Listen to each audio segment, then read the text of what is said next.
and welcome to the Money in the Bank preview. I'm Adam Wilbourn from WhatCulture, joined by Michael Hamflett from WhatCulture to look ahead to this weekend's Money in the Bank premium live event. But before we get into it, if you're a fan of this sort of thing, make sure you subscribe to WhatCulture Wrestling on Apple Podcasts, Spotify, Amazon Music, and YouTube, where we do daily wrestling podcasts where we review Raw, SmackDown, the show formerly known as NXT 2Play. AEW Dynamite, AEW Collision, pay-per-views, premium live events. We have interviews, roundtable discussions, and a roundup that we complete with a good quiz, of course, on WrestleCulture. As I said, though, joined by Michael Hamflett to look ahead to Money in the Bank this weekend. Yes, Hamflett, this weekend, one of the most highly anticipated PLEs of the year, but we're not here to talk about NXT. We're here to talk about Money in the Bank. Genuinely one of my favourite shows of the year. You know this. This is the one for you, right? So you go, I would say for you, it's, let me see if I can guess this. I think it goes... Not NXT related. Not NXT related. Royal Rumble, Legacy. Conditional goated WrestleMania. Okay. But pretty big words. Money in the Bank. AEW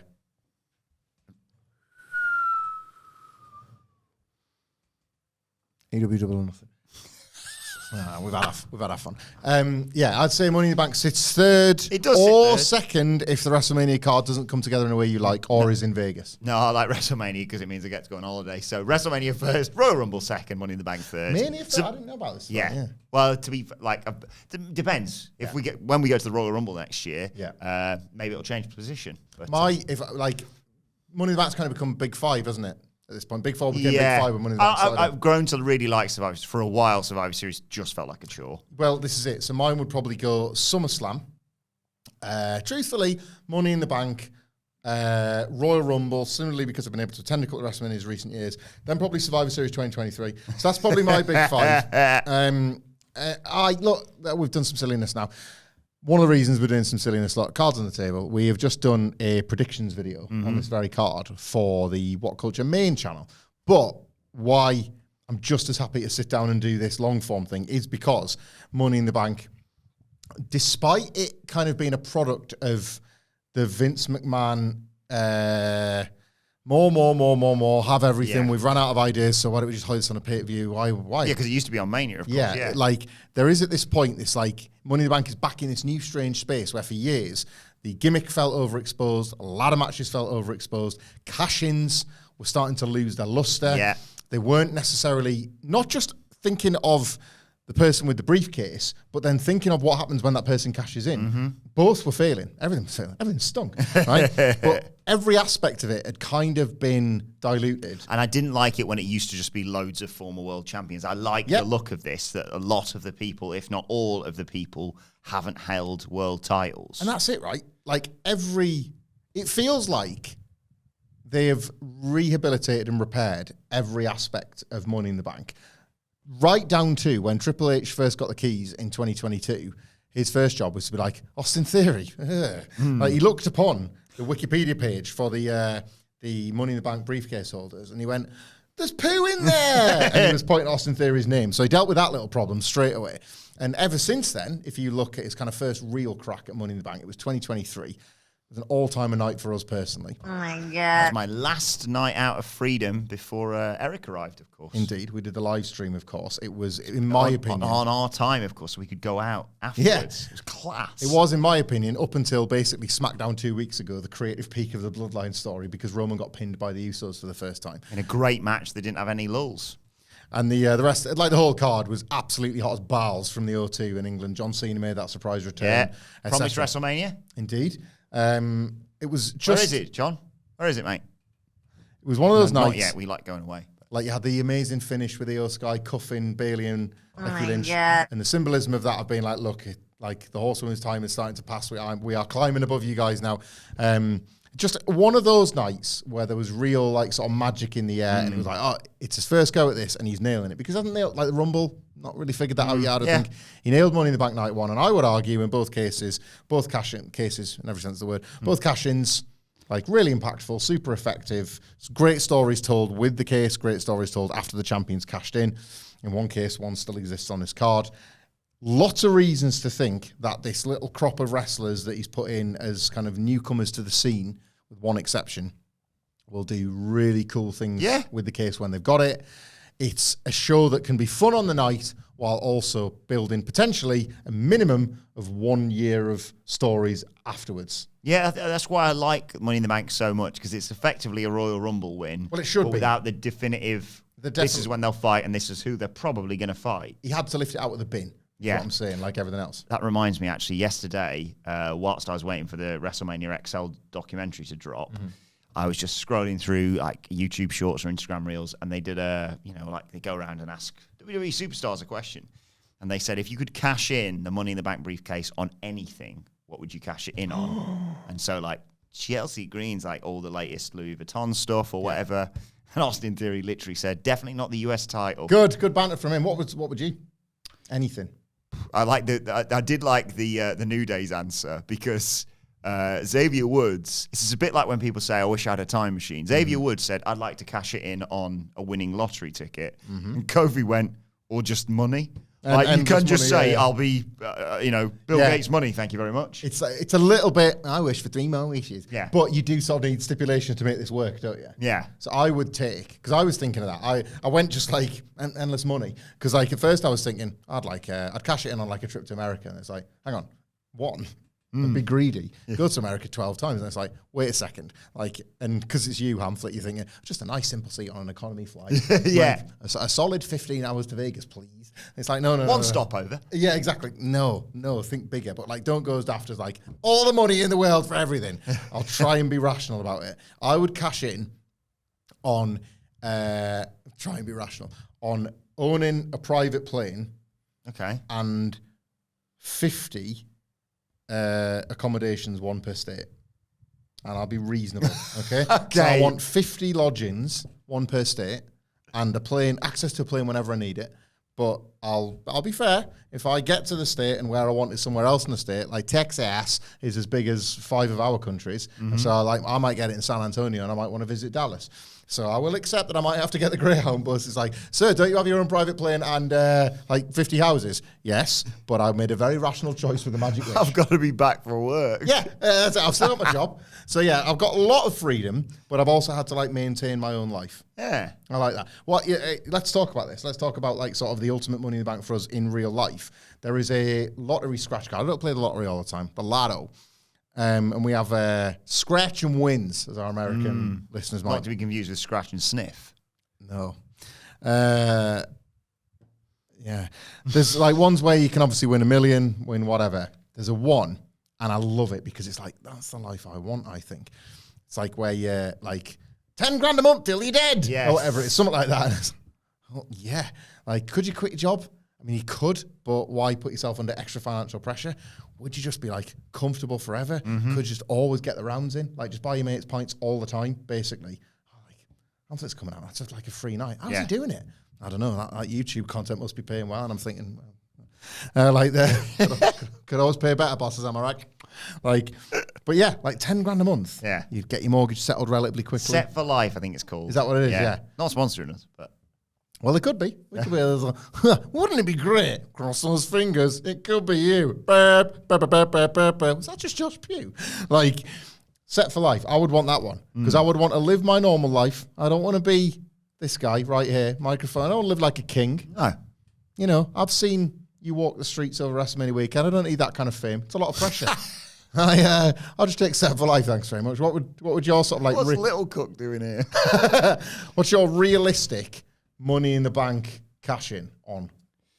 Probably, a regular trip to Las Vegas. Why? I love Las Vegas. Got a wife that you love and a child that you love, and I thought you were going to say, probably just babes. I don't know why, I just thought you... Babes hanging around all the time. Just press the babes button. Probably blow up my life with a bunch of babes. I'd like a trip to Las Vegas on a sort of bi-monthly basis, maybe. Where would you stop? Well, this is the thing. I was going to ask you advice as to like if I was going to, cash in, live the ultimate life. Yeah. Where could I stay? Probably a rolling book in the penthouse suite at the beautiful Oyo Hotel and Casino. Because look, you might not have budgetary worries when it comes to those $2 beers, but it don't make them taste any less sweet. Let's talk Money in the Bank. rattled on for 10 minutes here. It's got a bit SmackDown-esque, hasn't it? Brian's watching thinking, I got an extra fucking shift here. Let's start with the women's Money in the Bank ladder match. Io Sky, Chelsea Green, Lyra Valkyria, Tiffany Stratton, Naomi, and Zoe Stark. Can I just shock you, Wilbourn, with my prediction? Go on. I'm going to go, in the interest of difference, with Chelsea Green. What? I know. We'll try not to do this with every single match, by the way. Sorry, guys. We did just record this whole card. No, me and Sidgwick were having this conversation. There is a section of the Raw review where we kind of talk in a bit of detail about the Money in the Bank matches in particular. And I think because you're so set about your winner, your fellow Dadleys started to volley another option to each other so much that we were like, yeah, I'm actually sold on it.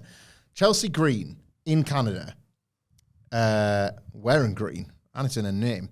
Sidebar, did you see the interview with Mercedes Moné that we aggregated for the stuff about like WWE pulling teeth? And she was talking about her Money in the Bank gear. And she was saying how she was raging with her husband about how it put her off. Yeah. And she was like, oh, yeah, it was some show. He'd made it was green and yellow and white. Oh, it didn't look right. I was like, oh, God, and it, like, I slipped on my entrance. It just felt so wrong. And then you look at the gear and he's like, Sasha, mate, he's made you a gear that matches the pay-per-view. Yeah. It's sort of perfect. Then you not know that. Like, and anyway. Yeah, Chelsea Green getting the pop she got just for qualifying told me something about the bond that she has built with this audience, the bond that she has built with all of us. The hard yards that she's done in and out of this company over the years. Her husband, Matt Cardona, was right to tweet it. She didn't deserve it, she's earned it. And wrestlers take that stuff very seriously. And I think she started to take this character seriously, and I think we're going to see that more and more over the next 12 months. I think she wins. I think initially they continue to present her as somebody that like almost can't believe she's got it, and they can still do the complaining to GMs and whatever. But over time, the love is only going to grow. She becomes just an out-and-out babyface. Turn her and Piper if you want. I think kind of you've done all you need to with them as heels. Yeah. Just turn them together as babyfaces.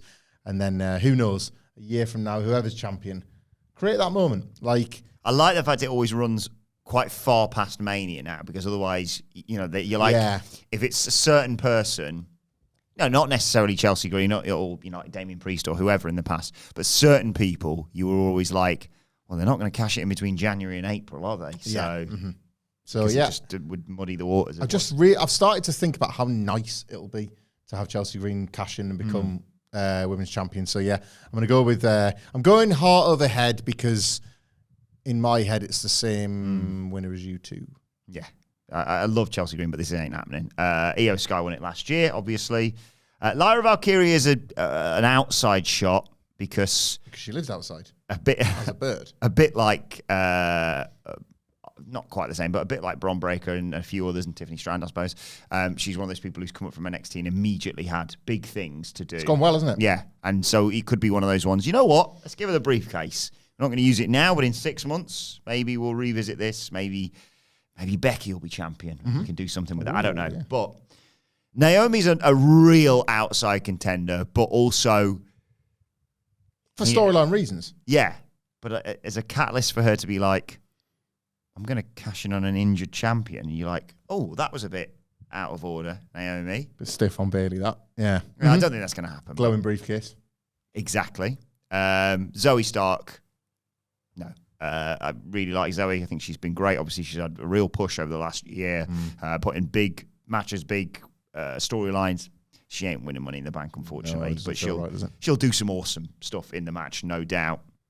It's Tiffany Stratton for me. She was... by all rights, due to win Queen of the Ring before she made some ill-advised decisions on social media. What do you get if you win Queen of the Ring? A title shot. What do you get if you have the Money in the Bank briefcase? There you go.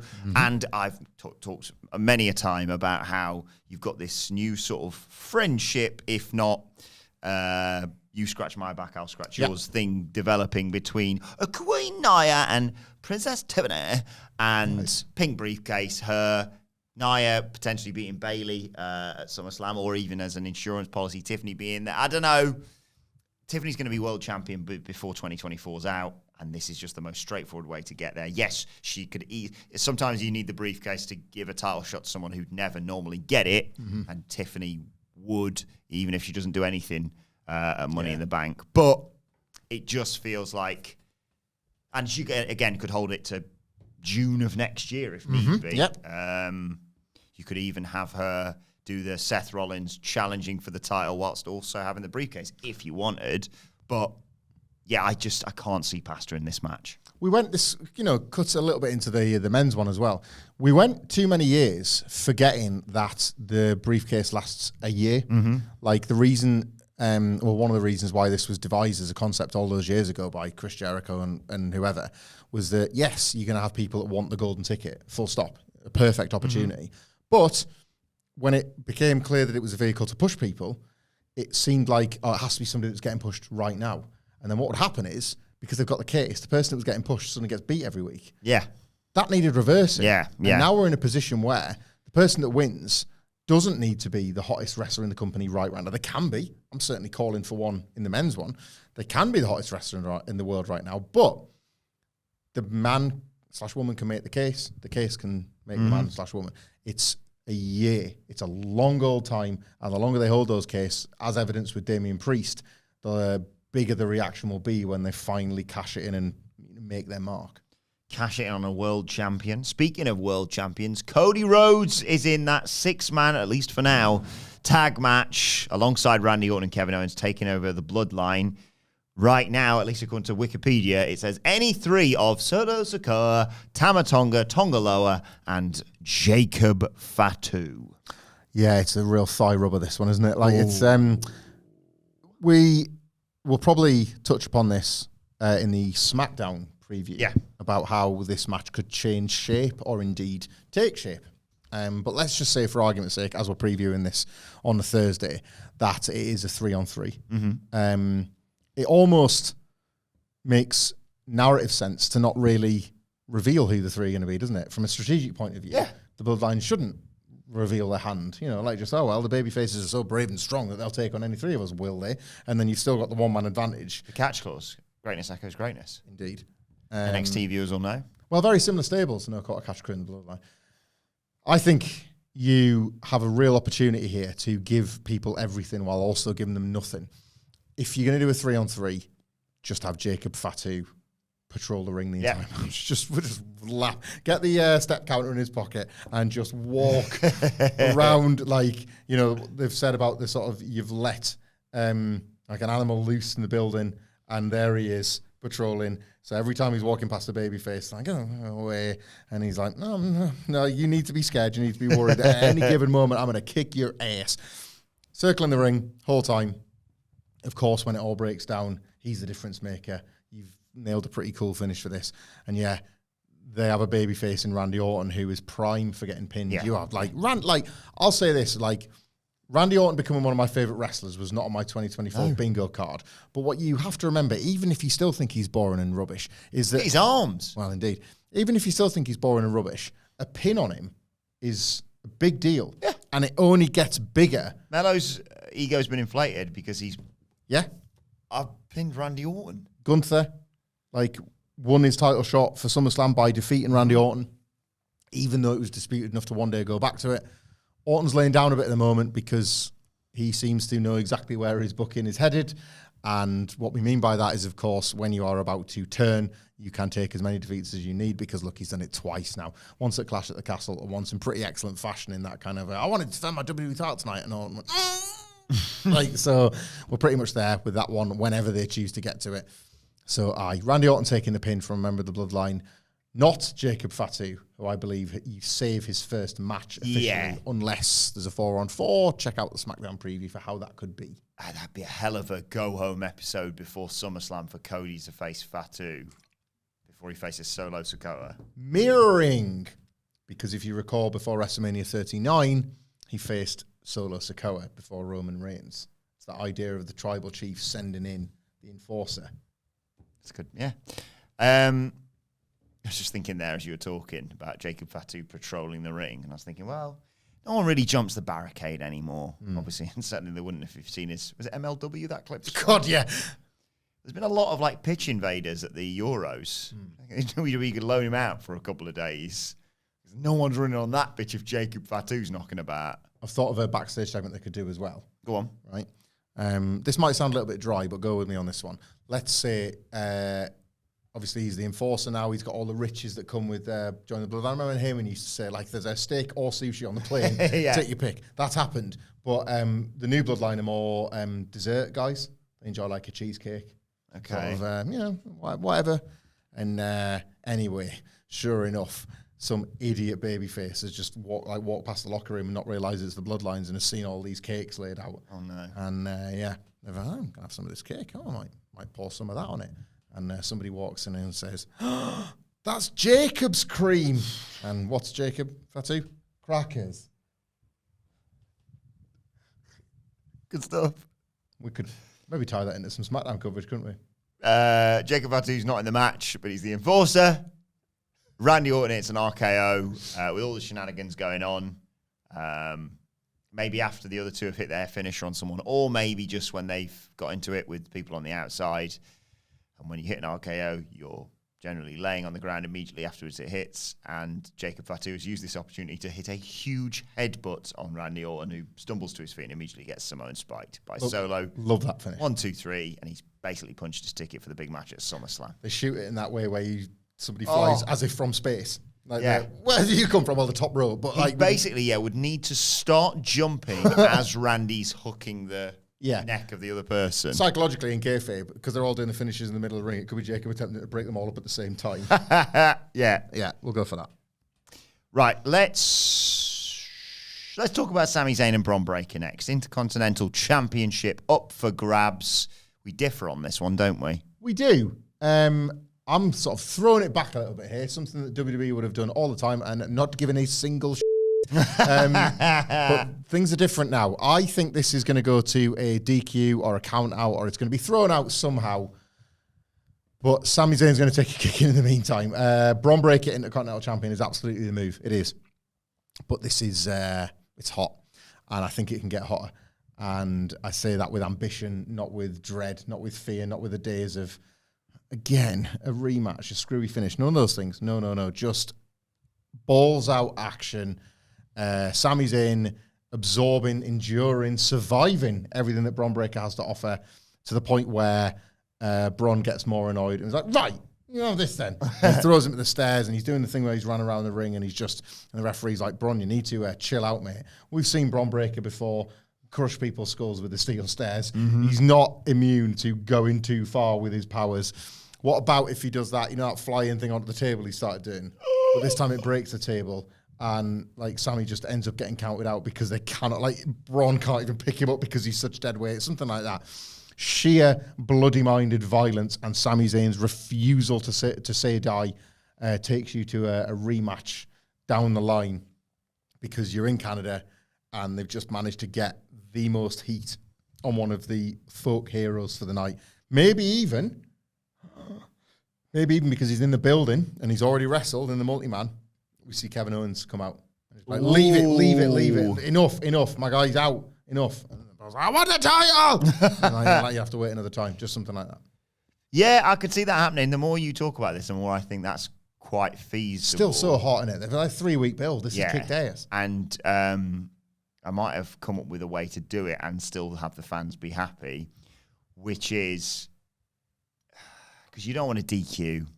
You don't want they've gone through the barricade, but they've both not made the count because, come on. But what if, they brawl out of the ring and they brawl so much that they get counted out of the ring, right? But not with just being taken out of the barricade. They both just want to hit each other so bloody much.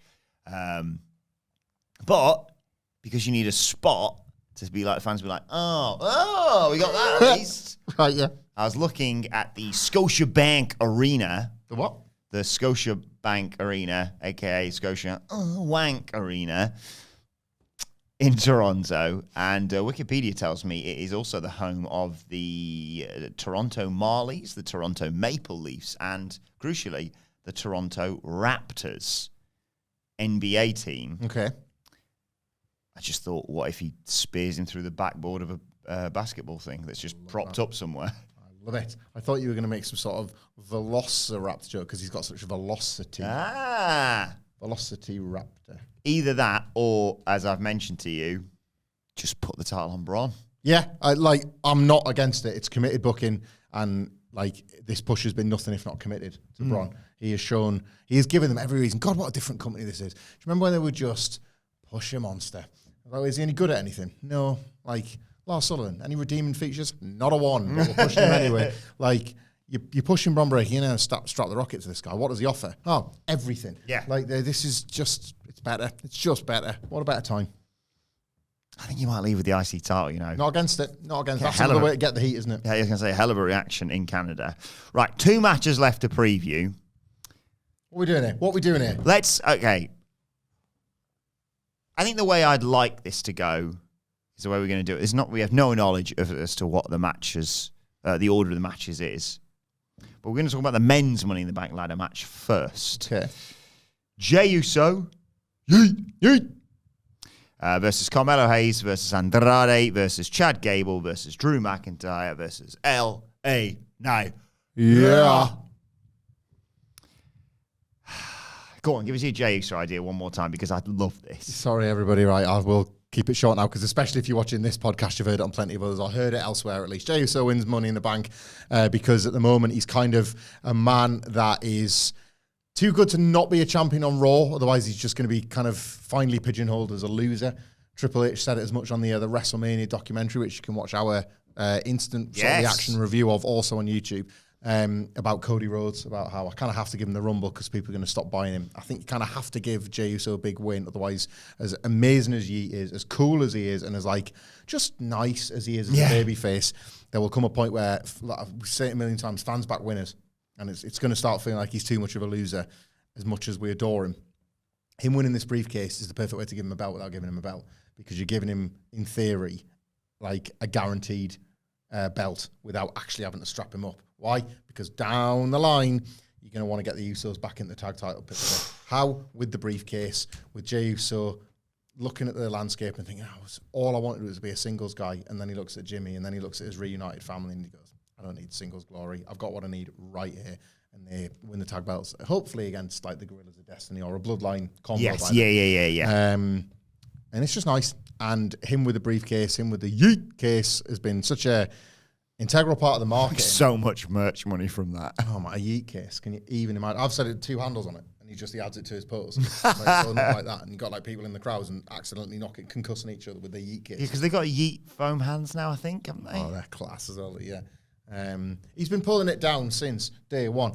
I love him. I just bloody love Jey Uso. And his match is kind of stinking. You can't put a title on him. So I feel like I've solved the Jey Uso puzzle. But I want to say this, by the way.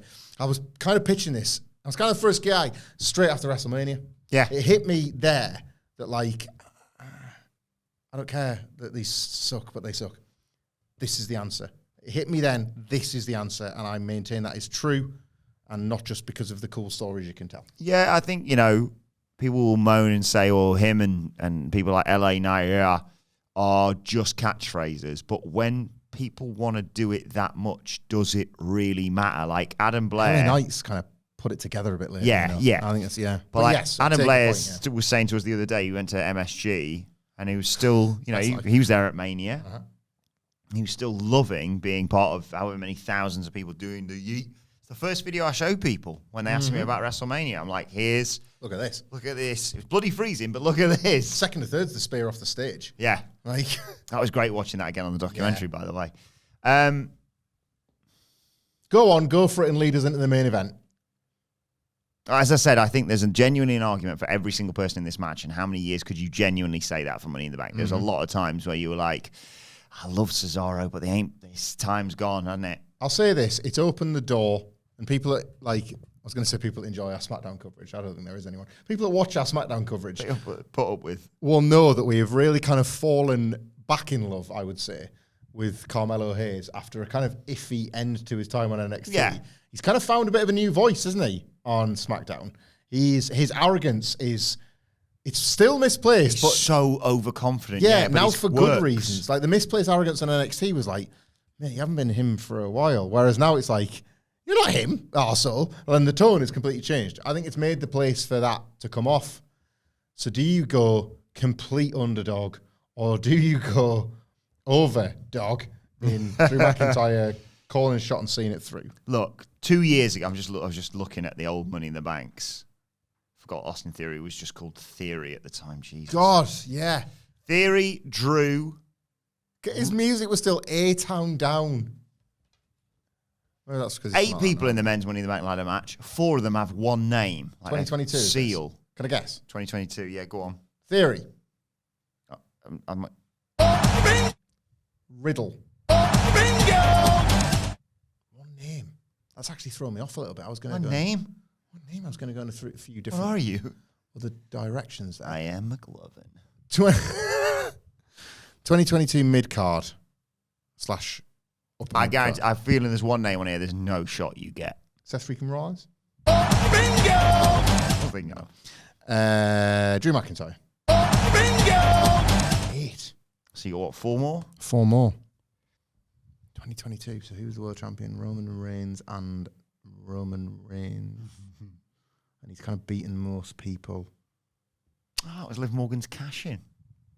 Yeah, it was. So this would have been. This is kind of history in a weird way because this probably would have been Vince McMahon's last PLE, give or take, because SummerSlam was definitely Triple H's first. 2022 Money in the Bank, I can tell you this is a fact, I think. Was it in Las Vegas? It was, the MGM, yeah. Do you know why? Because Vegas is the best place in the world. That's one reason. And you know, in fact, it was at the MGM, which of course is just opposite the beautiful hotel and casino. Do you remember they advertised it as a stadium show? Yes. And, people were like, no, off. And just had to. I'd have gone. Oh, yeah, me too. But yes, that was that. It was going to be the Allegiant, which is where WrestleMania is, of course, this year. Yeah, press the button again. There you go. I've got 4 again. 4 more still. Some more one name, guys. 3 of these people are still with the company. I don't like dead air, so I'm going to wrap this soon. I should know this. Who else was... Kevin Owens. No, dear, that's wrong. Broke my streak.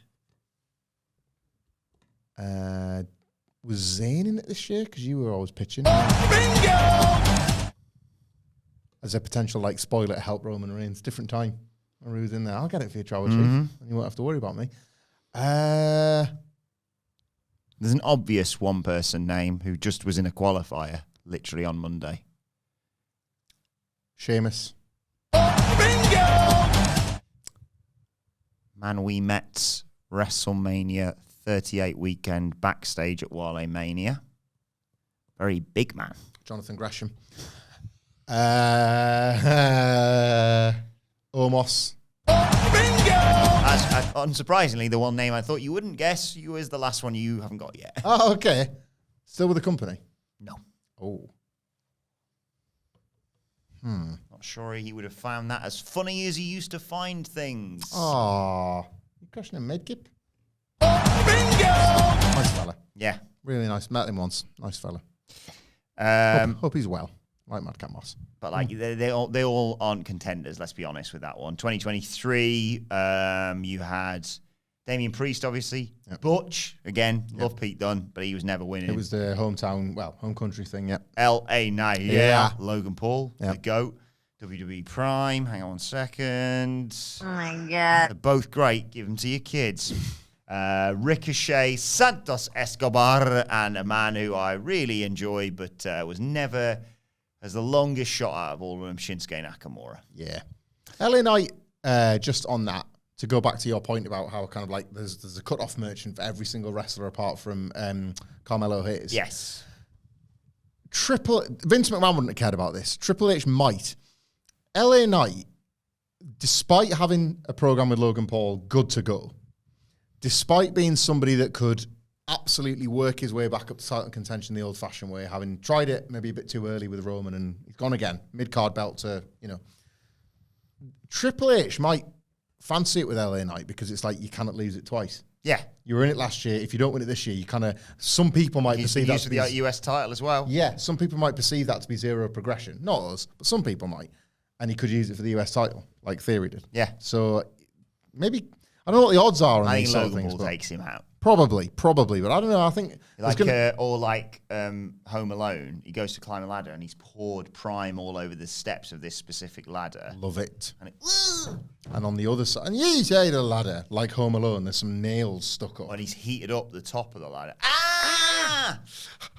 And he falls backwards, and the ring's actually snow. And then he falls backwards, and then who's in the ring? But Tamatonga, who's doing his best impression of what's his name from Home Alone.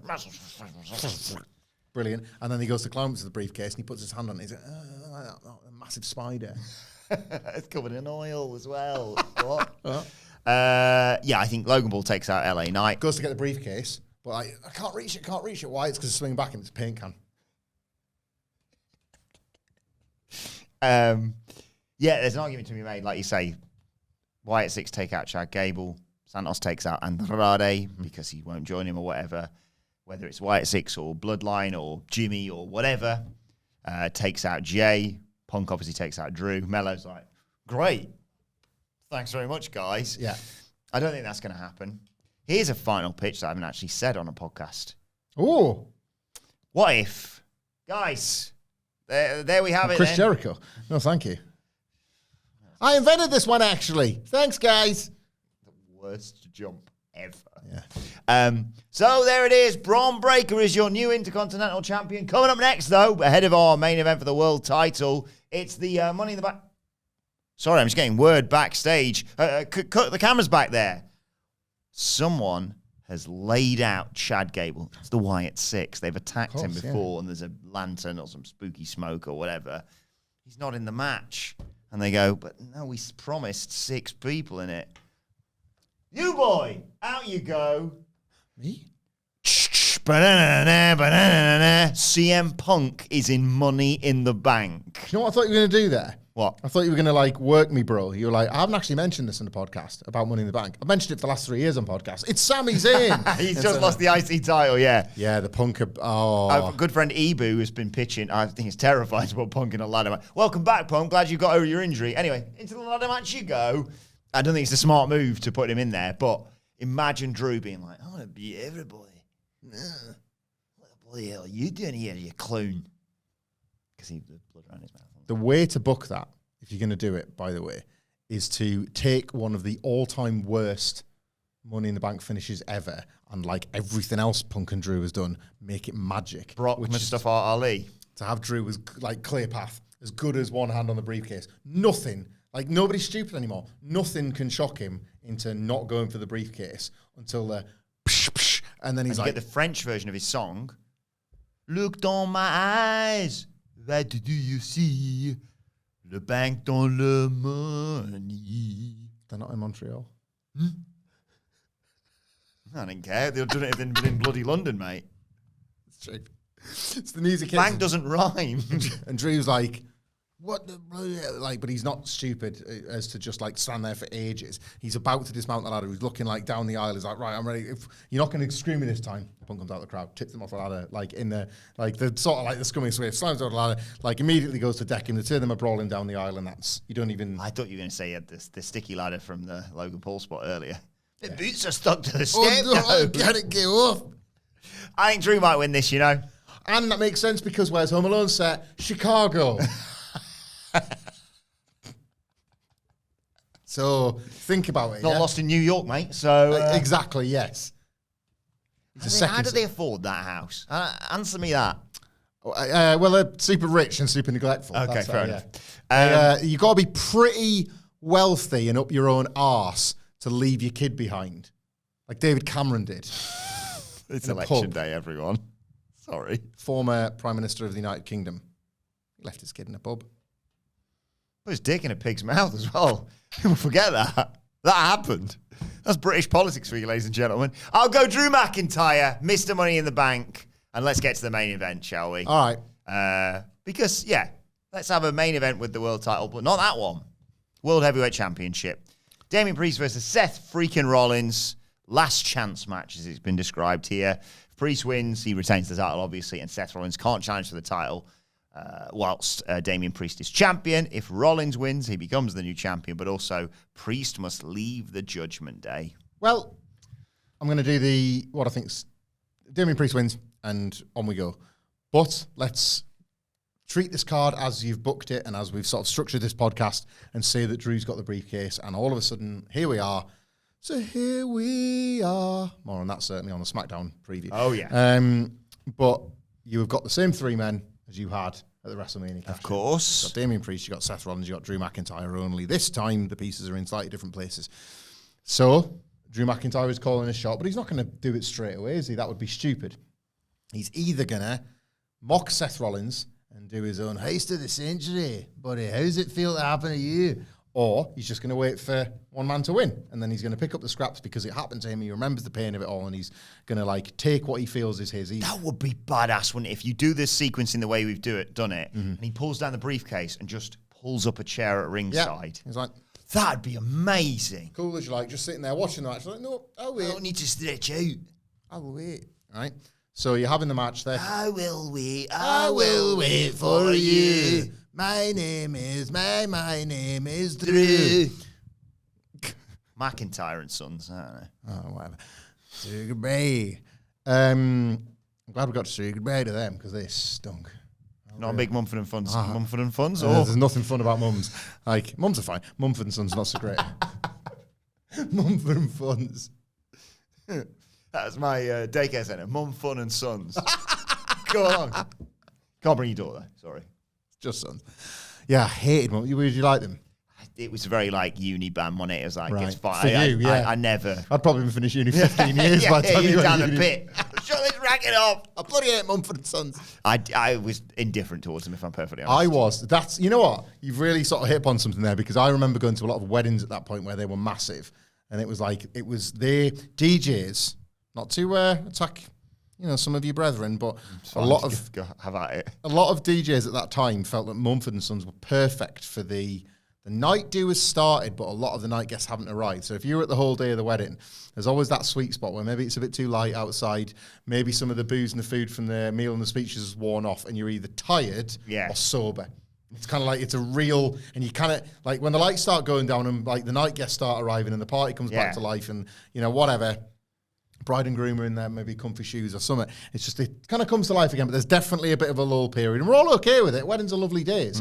But what you've done is, and I do this, I'm so guilty for this. If you've been in the whole thing, when you get into the night do bit, where they've turned the room around or you go into a different venue, you want a table, don't you? You want a seat. Yeah. Come on, friends. There's 6 of us. Let's get that table, like, because then it's safe. We got a place to retire back to. So that would be when it's like, everybody's like sort of, I use this like sort of, oh yeah, get a beer in. And it's not like drinking a beer. You don't really want the beer because you're a bit bloated off the meal. It's like, when's Wilbourn getting here? I think like the night do starts properly at 8. 8? You look at your watch. 5:45. Yeah. Oh God. And then you say, yeah. Oh, it's been a great day. And yeah, I'd love the speeches. Yes. Oh, they're cool. The music's coming on now. And it was not your fault but mine.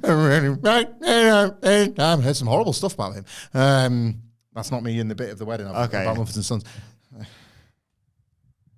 Mumford and Sons, it's 10-6, mate. 5:46 now. No, my dear. Has he got anything else? Ed Sheeran. Go back to Mumford's. Well, your heart's not on the line, but the World Heavyweight Championship is. Right. Drew sits there. Deny, my dear. Waits for the match, right? He will wait. This is how we got there. That's why it happens again. So, yeah, Drew McIntyre is waiting for the cash-in, either at ringside or just backstage, but you know it's going to happen. He's called his shot, whatever. And then I love this because I came up with it. And I'm vain. He goes to cash in, as promised. Damian Priest has won. Damian Priest has won through either Finn Balor's botched interference or Finn Balor running interference while Carlito does the damage. Carlito, why did I say it like that? Carlito does the damage. Because he's not in the Judgment Day. No. Seth, kind of still at ringside a little bit like this is not on, right? But it's sort of fine because Drew's going to cash in right now and Seth's rolled to the floor thinking, that's kind of works in my favour a little bit, if we're honest. I need Priest to not have the belt because I've just like cost myself another shot at the title. So Drew's like rubbing his hands together, it's all good. Then Punk runs in, then Punk screws him again. So Damian Priest leaves with the title, and you are looking at Seth and Drew, neither of which can get near the title. Why? Because of CM Punk. And who are the two people that hate CM Punk the most? Seth and Drew. And then on Raw, it's almost like, do we need to join forces to kick this guy's fucking ass or what? Like, you've got all this incredible Raw upper mid-card / main event just in the melting pot. See, they didn't need Cody, did they? I told you. But I've got a variety of different ideas for this. I think I'd like Drew to win the briefcase because it makes all of these things you've suggested and some of the stuff I'm considering possible. I've talked before about my excellent idea of the winner of just scraping it out of there, Damian Priest, clutch, South of Heaven chokeslam for it or whatever, and he's injured or the ref's taking a bump or whatever it may be in the celebrations of, it's Chase U, wasn't it? Out of the way, you. Yeah, screw me, right? That's the ref taking a bump because Dominic Mysterio gets carried away. Ref's down. And Drew's like, that's my chance. Hey, the ref, come with me. Runs down to the ring. This gentleman, this person is questioning money in the bank. Oh, my God. Oh. Ding, ding, ding. Claymore. 1, 2. Oh, my God, the referee's CM Punk and Drew McIntyre hasn't realised. But whilst you were talking, I've had 2 new ideas. I've got another one as well. We're going all night, baby. Your idea, Drew wins, pulls up a chair, lifts into Mumford & Sons. Title match is going on, right? Yep. This is bollocks. This isn't happening, by the way. But I always found it funny when people would suggest this for Priest's cash-in. Remember, they used to be like, what if Priest cashes in? And they go, right, let me just open the briefcase, because that's what they always do. Wait a second, where's the contract? And Finn Balor swapped it. Yeah. What? Right, what if this one? That's obviously preposterous. But Drew sat there 8 feet up. I'm just eyes on the action. I've got my briefcase right next to me, right? And as you know, when you winner, Damian Priest, right? Because we both agree that Damian Priest wins here, obviously. Runs in, Claymore, goes, grabs the briefcase. Hey, if I want to cash this in, you can't. What you blame me? I can't. That's not the Money in the Bank briefcase. It's been swapped by someone who's previously held 2 Money in the Bank briefcases. It's still green, so he hasn't noticed, or whatever colour it was. Yeah. It's one of CM Punk's old ones, and that doesn't work. That's only qualifies for a year. And now CM Punk's got a briefcase, and that's turnabout's fair play or whatever. Or, actually, do you want to give me your other idea? Both Punk's briefcases were black, but okay. Yeah. This one. It's a 24-pack of Pepsi. Oh, no! That's a little 7-Up. What the hell's that? That's green. I thought it was just green. Same pitch, roughly. Drew's got a route to the briefcase, right? And we were talking about the distracting him. Different music distracting him. Where's Wally? Has that got music? Oh, there, yeah, remember that. Where's Wally? There he is. Right, that was the theme. Yeah, it's not. Where are they? Where's Money in the Bank? Toronto? It's Bret the Hitman Hart.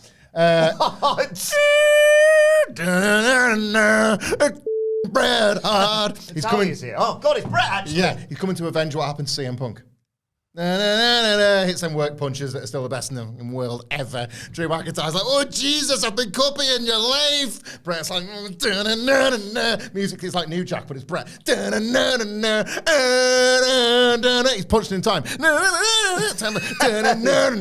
Like Drew's just in this match carrying on, but Drew's in the sharpshooter for like 5 solid minutes. He might never walk again. Like the match is continuing on, Bret like wrenching back on the sharpshooter. People are going nuts, babies in the air. In the meantime, Jey Uso's climbing the thing. He gets a briefcase and he's a yeet. Like Bret, one arm sharpshooter, and like yeet. Bret's like, you're the new Excellence of Execution. Jey's like, whoa, easy. Like this is because of what you did to CM Punk. And then he finally like leaves him go, and like Drew's hobbling to the back and then twists. The Money in the Bank entranceway, I didn't tell you this beforehand, but it's very important. Okay. It's actually, right, see if you can guess where I'm going with this, is actually a garage door. I didn't guess. Who's behind the garage door? It's CM Punk. He's got breath music as well. Go to sleep, double sharpshooter, 1 leg each, and that's how the show goes off the air. Okay, works. Other option. Drew McIntyre wins the briefcase. There's no cash-in. Right. Or maybe there's an attempt at a cash-in. Punk screws Drew out of a cash-in, but he doesn't allow it to happen, so you're not just wasted the briefcase. Okay, yeah. The briefcase is still a thing, and Drew is furious again. He's been suspended, or he's quit. No, he's going to be suspended. He got whatever. He quit and came back and blah, blah, blah. And the match is made for SummerSlam. You got Priest versus Gunther. Yep. along with Nia and Bailey, and fingers crossed, Liv and Rhea and all that good stuff. Mm-hmm. And Drew McIntyre versus CM Punk, with the winner leaving with the Money in the Bank briefcase. Ooh, with special guest referee Seth Rollins. Or Bret Hart. We've